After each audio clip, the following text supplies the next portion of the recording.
Imagine unlocking your neighborhood pool at dawn. Keys in hand.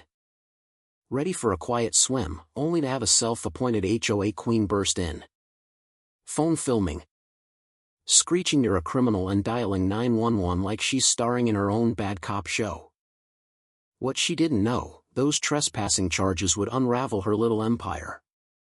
Exposing every petty rule as the farce it was. Leaving her humiliated and the community finally free to laugh at the absurdity. In the sleepy suburbs of Maplewood Estates, New Jersey, where manicured lawns had simmering resentments and every mailbox sported a faded neighborhood watch sticker, lived Alex Thompson, a software engineer in his mid-40s. Alex had moved here 5 years ago seeking the American dream, a 2-story colonial with a white picket fence. Good schools for his kids. And that coveted community pool where summer days melted away stress. But beneath the facade of barbecues and block parties lurked the iron fist of the Homeowners Association. Enforced by none other than Marge Kensington, the HOA president who'd turned community guidelines into her personal vendetta machine. Marge, a retired accountant with a perm that screamed 80s sitcom villain and a wardrobe of pastel cardigans, presented herself as the epitome of neighborly virtue. "I'm just keeping things orderly for everyone's sake," she'd coo at meetings. Her voice dripping with faux sweetness while her eyes scanned for dissenters like a hawk spotting mice. Alex, ever the patient type, had always paid his dues on time. Mowed his lawn to the exact 2.5-inch height specified in the bylaws. And even volunteered for the annual Easter egg hunt. But lately, whispers followed him, rumors Marge had seeded about him being uncooperative, a troublemaker who flouted rules. He heard them at the grocery store. Felt the side eyes from porch swings. Alex didn't bite back, he observed. Noted dates in a small black journal. And waited. After all, in a world where petty tyrants thrived on reactions, silence was his sharpest tool. It started innocently enough one crisp Saturday morning. Alex arrived at the pool at 7 a.m. as he had for months. Unlocking the gate with his issued key fob. The water shimmered under the rising sun. Empty lounge chairs beckoning like old friends. His daughter Lily, 12, splashed in first, giggling as she practiced her cannonballs. Then, the gate clanged open with theatrical force. There stood Marge. Clipboard clutched like a holy relic. Her face already flushed with righteous indignation. "Excuse me, Mr. Thompson," she said.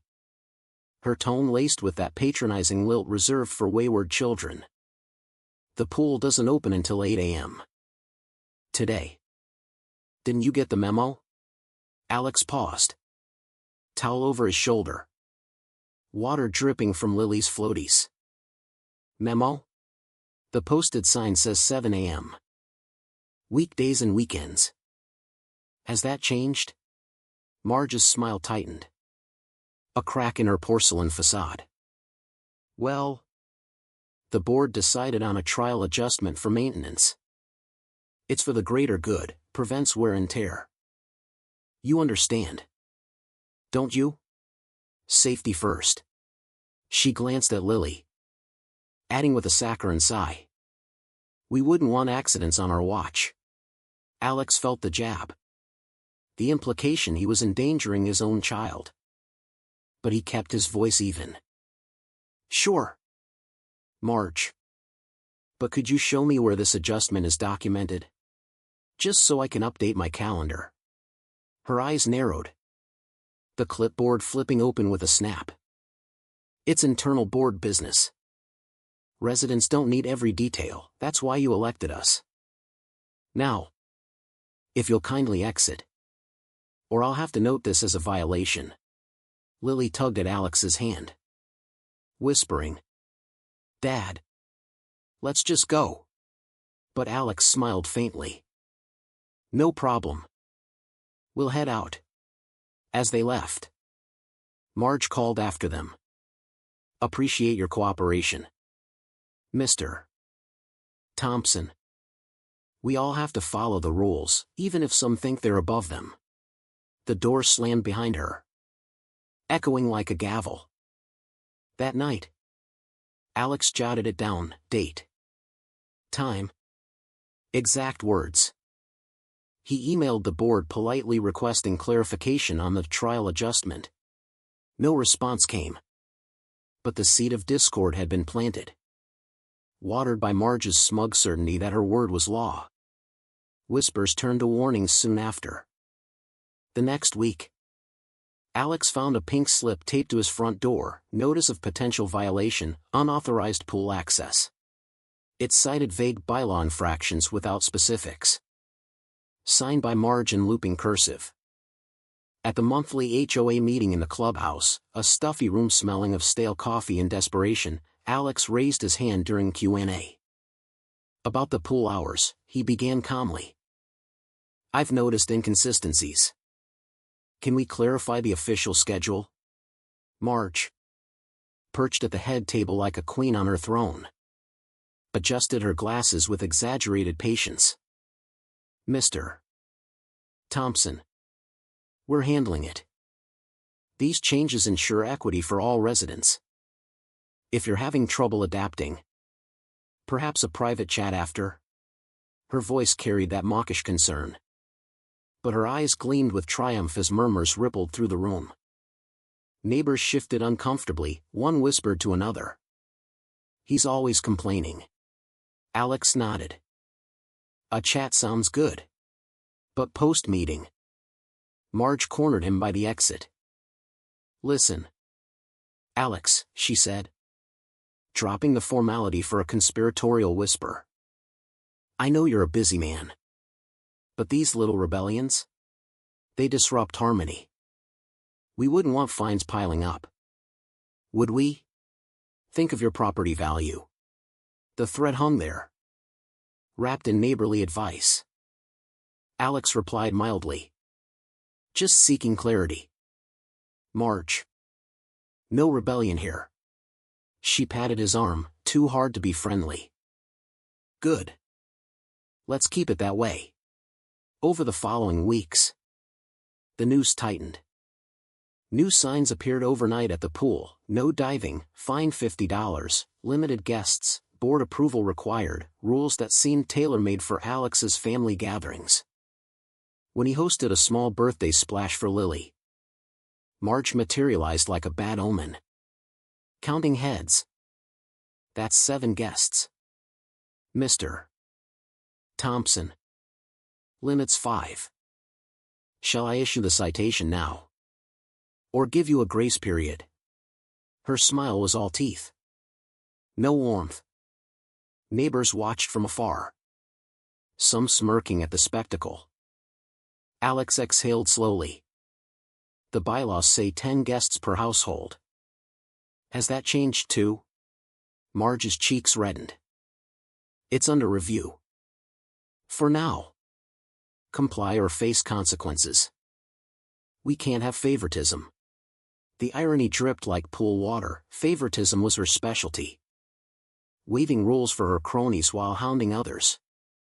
Alex documented the encounter, including photos of the signs, and sent another email. Still. Silence from the board. Rumors escalated. Alex is trying to sue the HOA. He's vandalizing signs. Marge fueled them at coffee clatches. Sighing dramatically. Some people just can't play nice. Isolation crept in, invites to barbecues dried up. Alex felt the sting but stayed vigilant. His journal thickening with entries. She's building a narrative, he muttered to himself one night, scrolling through HOA forums where anonymous posts echoed her smears. But he didn't lash out. Patience, he reminded himself, was the predator here. The pressure cooker hissed louder as summer peaked. Cameras sprouted around the pool like invasive weeds, dome lenses glaring from fences. Angled not at entrances but at loungers where Alex often sat. Enhanced security, Marge announced via mass email. To protect our shared assets from misuse. At the pool one afternoon, Alex caught her reviewing footage on her tablet. Zooming in on clips of him entering late, she approached with feigned casualness. Mr. Thompson. This shows you at 7:05 last Tuesday. Hours start at 8 now. That's a pattern. Her voice was syrupy, but her grip on the tablet betrayed tension. Alex met her gaze steadily. Pattern? The original covenant says 7 a.m. Can I see the amendment vote records? Marge's laugh was brittle. A chink in her armor. Vote records? This isn't a courtroom. Trust the board, we act in everyone's best interest. But her eyes darted. And she quickly changed tack. Look. If you keep pushing, we'll have no choice but to escalate. Fines are just the start. Sure enough. The first fine arrived, $100 for repeated unauthorized entry. It cited non-existent rules. Timestamps fudged. Alex appealed in writing, requesting evidence. Marge's reply was curt, appeal denied. Payment due in 30 days to avoid liens. Neighbors now avoided him outright, one even crossed the street. It's getting ridiculous, Alex confided to his wife over dinner. She's turning this into her personal fiefdom. But he dug deeper. Poring over the HOA's founding documents late at night. Lo and behold, the pool wasn't fully HOA owned, it was a shared easement with the original developer. Access guaranteed without arbitrary restrictions. Marge's rules were smoke and mirrors. Inventions to flex control. More fines followed, $200 for guest overage, $150 for disruptive behavior, code for questioning her. Each one Alex contested methodically, building a dossier of inconsistencies. Marge's emails grew snippier, your noncompliance is noted. Further action pending. At a tense board meeting, she publicly scolded him. Mr. Thompson. Your attitude undermines community spirit. We all sacrifice for order, why can't you? The room tittered nervously. But Alex responded softly. I'm all for order. Marge. Just the kind backed by actual bylaws. Her face twisted in fleeting fury, quickly masked by a pious sigh. Well, if that's how you want to play. The chasm widened, Alex felt like a pariah in his own home. But his resolve hardened. Every overreach was a gift. Another thread to pull at her unraveling tapestry. Dawn broke on the fateful morning. The air thick with humidity and impending storm. Alex, key fob in hand, entered the pool at 7:01. Lily trailing with her goggles. Peace shattered as Marge barreled through the gate. Phone raised like a weapon. Step away from the edge. Mr. Thompson. You're trespassing. Her voice boomed, drawing sleepy neighbors to windows. Lily froze mid-splash. Alex turned slowly. Trespassing? This is community property. Marge. She smirked. Filming brazenly. Not anymore. Board orders, you're restricted pending review. Hand over the key. Her confidence was palpable. A bully in full swing. I'm calling 911, she declared loudly. Dialing with flourish. Dispatcher? Yes. Aggressive resident refusing to leave HOA property. Send units immediately. Neighbors gathered. Murmuring. Marge's eyes sparkled with victory. Whispering to a crony. Finally. He'll learn. Sirens wailed closer. 2 patrol cars pulled up. Officers emerging with neutral expressions. What's the issue? Ma'am, one asked. Marge launched into her tirade, he's violated multiple rules. Ignored warnings. This is our pool, remove him. Alex said nothing. Arms crossed. Then, a third car arrived unannounced, his son. Jake. Off duty but alerted by a neighbor's text. Jake, a detective with the local PD, stepped out in plain clothes. Dad? Everything okay? Marge's jaw slackened. Who are you? Jake flashed his badge calmly. Detective Thompson. Mind explaining why emergency services are here for a pool dispute? The officers deferred subtly. Marge stammered. This is internal. He's non-compliant. Jake's voice was steel-wrapped in velvet. Compliant with what? Show us the ownership docs proving this is HOA exclusive. Marge fumbled her clipboard. Pages fluttering. It's board policy. The lead officer sighed. Ma'am, 911 isn't for civil beefs. No crime here, no trespass if access is shared. Marge's face cycled through shock. Rage. Panic, her empire crumbling in real time. But I enforce the rules, she spluttered. Jake's reply was a dagger, rules don't trump rights. Marge. And misusing police? That's a violation itself. Neighbors gasped, one chuckled audibly. Marge backed away. Deflated. As officers logged the false call. The reversal was swift. Sweet, her authority evaporating like morning dew. In the aftermath, the board scrambled. Retractions flew, fines voided. Rules clarified. Cameras repurposed for actual security. Marge was ousted from her presidency in a special vote. Her policies exposed as baseless power grabs. She slunk away to her house, avoiding eyes that now rolled with derision. The pool buzzed with normalcy again, splashes. Laughter. No clipboard tyrants.